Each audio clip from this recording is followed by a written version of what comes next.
사도신경으로 신앙 고백하면서 1월 13일 새벽 기도회를 하나님 앞에 올려드리겠습니다.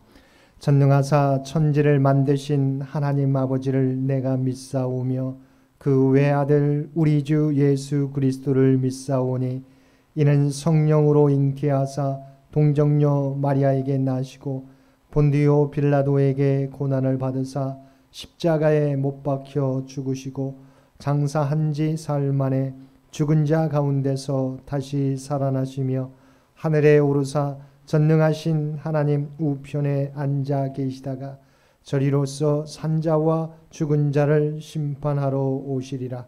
성령을 믿사오며 거룩한 공회와 성도가 서로 교통하는 것과 죄를 사하여 주시는 것과 몸이 다시 사는 것과 영원히 사는 것을 믿사옵나이다. 아멘. 우리 다 함께 찬송 187장 통합찬송가 171장입니다. 찬송 187장 통합찬송가 171장입니다.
오늘 우리에게 주신 하나님의 말씀 누가복음 3장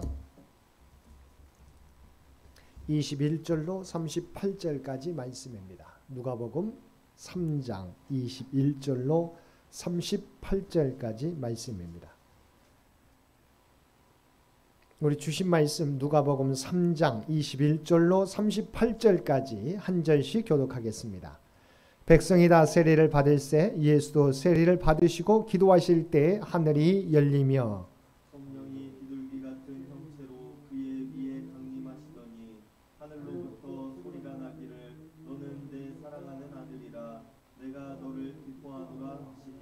예수께서 가르치심을 시작하실 때 30세쯤 되시니라. 사람들이 아는 대로는 요셉의 아들이니 요셉의 위는 헬리요.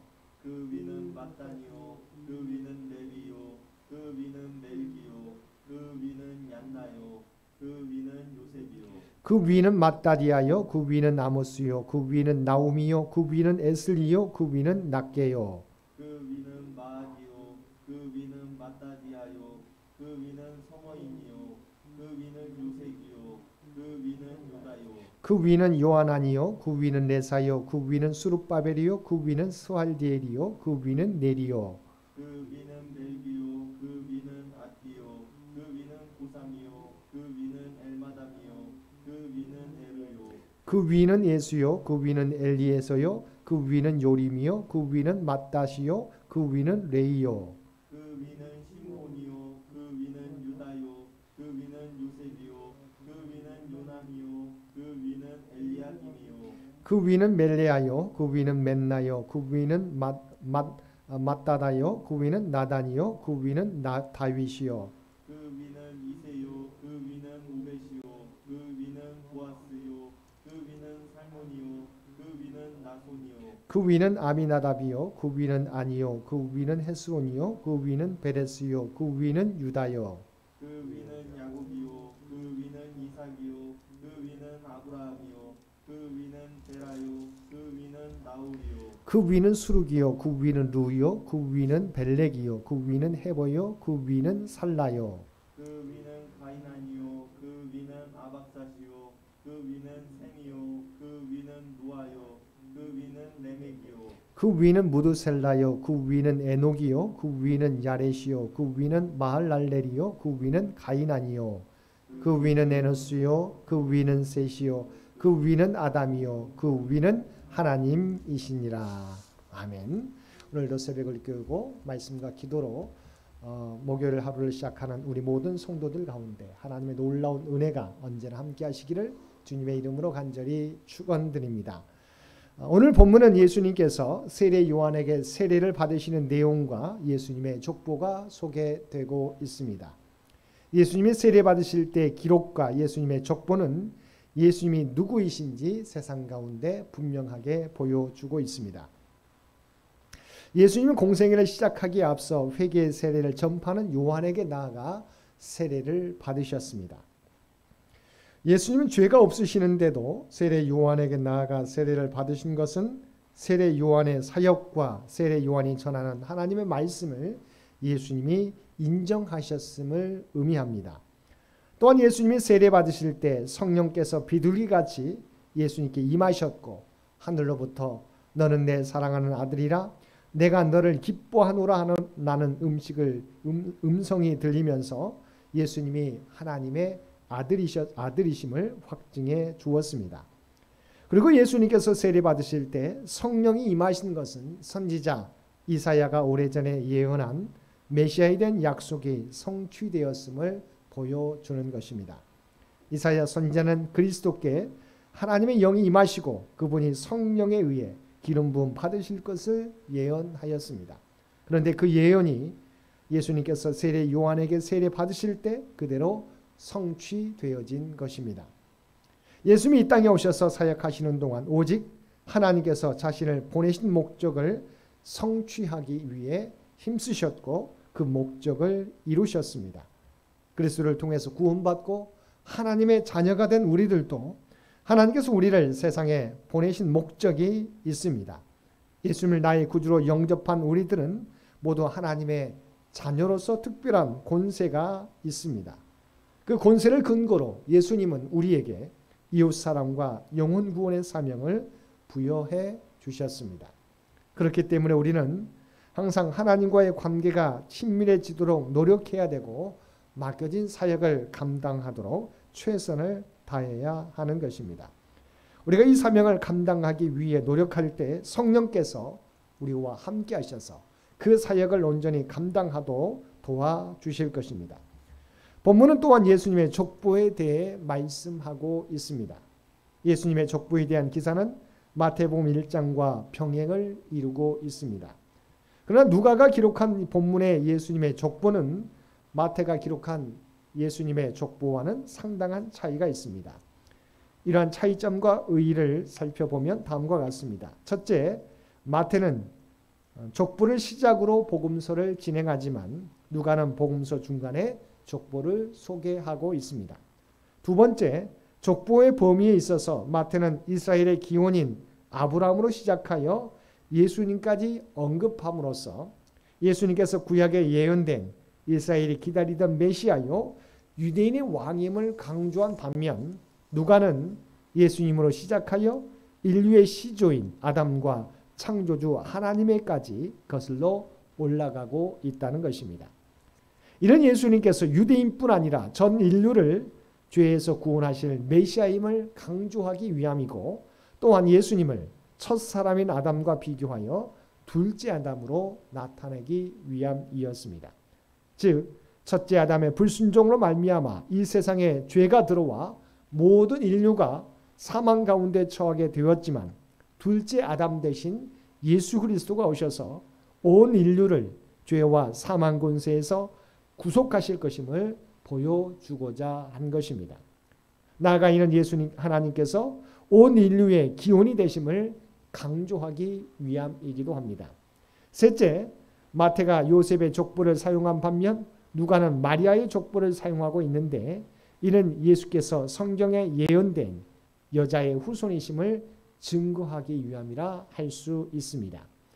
또한 예수님의 족보를 통해서 우리에게 주는 교훈이 있는데 그 첫 번째는 예수님 인자로 오셨지만 실제로는 하나님의 동정녀 마리아에게서 성령으로 잉태된 하나님의 아들이시라는 것입니다. 23절 하반절에 보면 사람들이 아는 대로는 요셉의 아들이니라고 기록하고 있습니다. 예수님은 사람들에게 요셉의 아들로 알려졌지만 형식적으로는 그렇지만 실제로는 요셉의 아들이 아니라는 것입니다. 예수님은 남자를 알지 못하는 동정녀 마리아에게서 성령으로 잉태되셨습니다. 예수님은 사람의 아들 곧 인자로 이 땅에 오셨지만 근본 하나님의 아들이셨습니다. 예수님은 단지 법적으로만 요셉의 아들일 뿐이라는 것입니다. 예수님께서 근본 하나님의 아들이시라는 사실은 우리가 방금 살펴보았던 21절과 22절에서 증언하고 있는 것처럼 예수님께서 세례받으실 때 하나님께서 너는 내 사랑하는 아들이라 내가 너를 기뻐하노라라고 말씀해 주심으로 증명해 주셨습니다. 유대인들이 예수님을 메시아로 받아들이지 않는 이유 가운데 하나는 예수께서 사람 곧 요셉의 아들일 뿐이라고 생각했기 때문입니다. 물론 예수님께서 인자고 사람의 아들인 것은 분명한 사실입니다. 그러나 그분은 완전한 인간이셨습니다. 그러나 그분은 동시에 하나님의 아들이셨습니다. 만약 예수님이 인간에 불과하시다면 그분은 소크라테스나 공자와 같이 위대한 성인 중에 한 사람에 불과할 것입니다. 그의 십자가 죽음도 헛것이 되고 결국 인류는 영원한 절망에서 헤어나올 수 없었을 것입니다.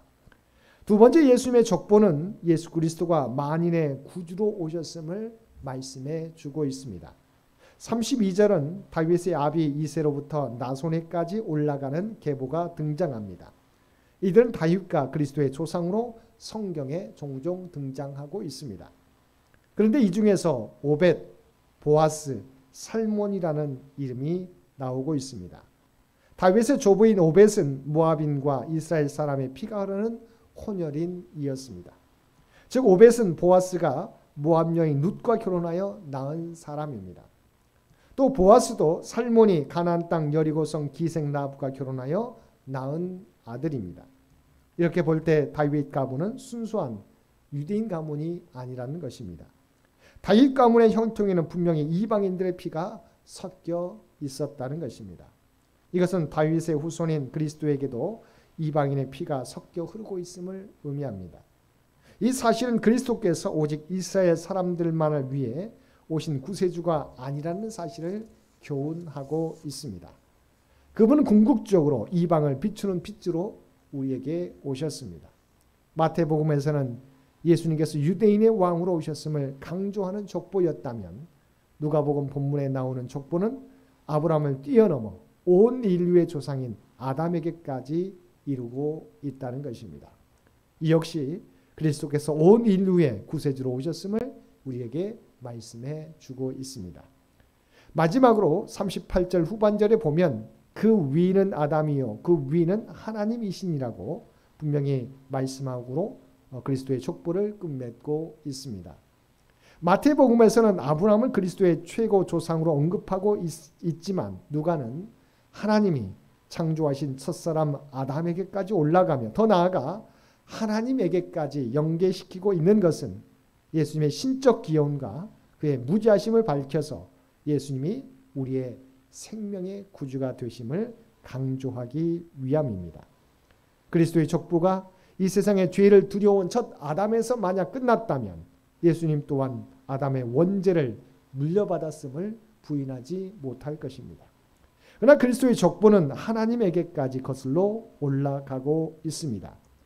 이는 그리스도께서 비록 아담에게서 난 인류의 한 사람이지만 그 전에 궁극적으로 하나님에게서 직접 기원한 하나님의 아들로서 아담의 죄와 무관한 바로 죄가 없으신 분이심을 의미하는 것입니다. 그래서 성경은 그리스도를 둘째 아담으로 묘사하고 있습니다. 즉 그리스도는 아담의 원죄와 무관하게 하나님으로 말미암아 나신 무죄한 둘째 아담이시라는 것입니다. 사랑하는 성도 여러분, 이처럼 본문에 나타난 그리스도의 족보는 그가 완전한 인간인 동시에 또한 하나님께 기원을 두고 있는 하나님의 아들이심을 증거하고 있습니다. 그리고 이것은 예수님의 하나님과 사람 사이에 완전한 중보자이자 유일한 중보자 되심을 우리에게 또한 말씀해 주고 있습니다. 우리는 오직 예수 그리스도를 통해 구원과 생명을 얻게 된 것입니다. 오늘도 우리의 구원자 또한 구원과 생명 되시는 주님이 우리 인생의 주인이심을 고백하고 그 말씀 따라 살아가실 수 있는 저와 여러분 모두가 되시기를 주님의 이름으로 간절히 축원드립니다. 함께 기도드리겠습니다. 사랑하는 가 충만하신 아버지 하나님, 우리를 구원하기 위하여 하나님의 아들로서 이 땅에 예수 그리스도를 보내시고 십자가에서 우리를 위하여 달려 돌아가심으로 우리 죄를 사하시고 우리를 구원해 주신 것 진심으로 감사드립니다. 이 은혜를 입고 살아가는 저희들 항상 주님을 나의 구주로 고백하며 살게 하여 주옵소서. 입술만의 고백이 아니라 온전히 그 말씀 따라 살아가게 도와주시고 삶의 열매로서 우리가 믿는 자임을 하나님의 백성인 것을 드러내며 살게 하여 주시옵소서. 올 한 해 동안도 주님과 늘 동행하며 우리에게 맡겨주신 귀한 사명 감당함으로 하나님의 뜻을 이루는 복된 한 해가 되게 하여 주옵소서. 특별히 이 나라 이 민족을 긍휼히 여겨주시고 우리 창현재단을 주의 도구로 사용하여 주시기 원합니다. 아버지 하나님, 우리 창현 가족들 일일이 기억하여 주시고 2022년 새해 동안에는 한 해 동안에는 정말 간구하고 구하는 모든 것들이 하나하나 성취함 받게 하여 주옵소서. 응답받는 한 해가 되게 하여 주옵소서. 특별히 100주년 행사를 준비하는 또한 다음 세대 100년을 준비하는 아버지 하나님, 우리의 계획 가운데 함께해 주시고 하나님께서 지혜와 능력을 우리 모두에게 부어주셔서 하나님 기뻐하시는 창현교회가 되도록 역사하여 주옵소서. 특별히 육신의 연약함 가운데 있는 주의 백성들 아버지 바라옵나니 올 한 해 동안 하나님의 놀라운 은혜를 경험케 하여 주옵소서. 놀라운 하나님의 지혜와 아버지 회복의 역사, 함께 동행하심의 역사를 경험케 하여 주시옵소서. 경제적으로 어려움 당하는 주의 백성들 가운데서도 하나님께서 우리와 함께 하심을 믿고 이 위기를 극복할 수 있도록 도와주시며 마침내 오직 하나님의 풍성한 은혜를 입게 하여 주옵소서. 흩어져 있는 가족들 어느 곳에 있든지 늘 동행하여 주옵소서. 늘 함께 하여 주옵소서. 들려오는 소식이 복된 소식 되도록 늘 함께 하여 주옵소서. 사랑하는 우리 자녀들 가운데 함께 해주시기 원합니다. 이 추운 일기 가운데 군에 아버지 가 있는 사랑하는 자녀들 눈동자와 같이 지켜주시고 함께 해주시어서 아버지 하나님 복된 소식이 날마다 오고 가게 도와주시고 제대할 때까지 강건함으로 지키시고 보호하여 주옵소서. 시험을 치르고 결과를 기다리는 우리 고3 수능생들 또한 아버지 하나님 취업을 준비하는 사랑하는 자녀들 대학원 준비를 위해 수고하는 잘하는 자녀들 그 수고의 눈물을 아시죠. 땀의 열매를 거둘 수 있도록 늘 함께 동행하여 주옵소서. 결혼과 임신과 출산을 위하여 간절히 기도하는 주의 백성들 아버지 하나님 그 간구를 그 눈물을 아시는 줄 믿습니다. 아버지 하나님 필요한 것들을 가정들마다 허락하여 주옵소서. 오늘도 우리에게 복된 하루를 허락해 주셨사옵나니 주님과 동행하는 하나님의 뜻을 이루어가는 하나님을 기쁘시게 할 수 있는 복된 하루가 되게 하여 주옵소서. 이제는 우리 주 예수 그리스도의 은혜와 아버지 하나님의 극진하신 사랑하심과 성령님의 세상 끝날까지 우리와 함께 하시며 동행하시는 놀라운 교통의 역사가 주신 말씀을 따라 오직 주님을 나의 구주로 모시며 그 말씀 따라 순종하며 살아가겠노라고 결단하며 세상 가운데 나아가는 사랑하는 주의 백성들과 그의 가정과 산업의 터전 위에 이제로부터 영원토록 함께 주시기를 우리 주 예수님의 이름으로 간절히 축원하옵나이다. 아멘.